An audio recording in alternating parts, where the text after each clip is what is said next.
आरिफ का खूबसूरत खानदान। आरिफ अपनी बीवी राफिया और 2 बेटियों जवीरिया और फजीला के साथ एक छोटे से घर में रहता था। अगरच्चा वो अमीर नहीं थे, लेकिन उनके घर में मोहब्बत बहुत थी। एक दिन आरिफ बहुत थका हुआ घर आया। राफिया ने फौरन पानी दिया, जबकि जवेरिया और फजीला अपने अबू के पास बैठ गए। फजीला ने पूछा, अबू आप इतने परेशान क्यों हैं? आरिफ ने आहिस्ता से कहा, बेटा आज मेरा काम ठीक नहीं चला।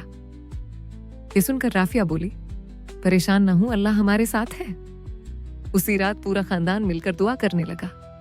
अगली सुबह अचानक आरिफ को एक अच्छी नौकरी मिल गई। आरिफ खुशी से बोला, ये हमारे घर की दुआ और मोहब्बत की बरकत है।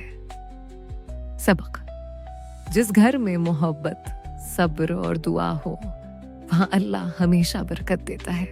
अगर आप चाहते हैं कि अगली कहानी में आपका या आपके प्यारे बच्चे का नाम आए, तो कमेंट में अपना नाम जरूर लिखें।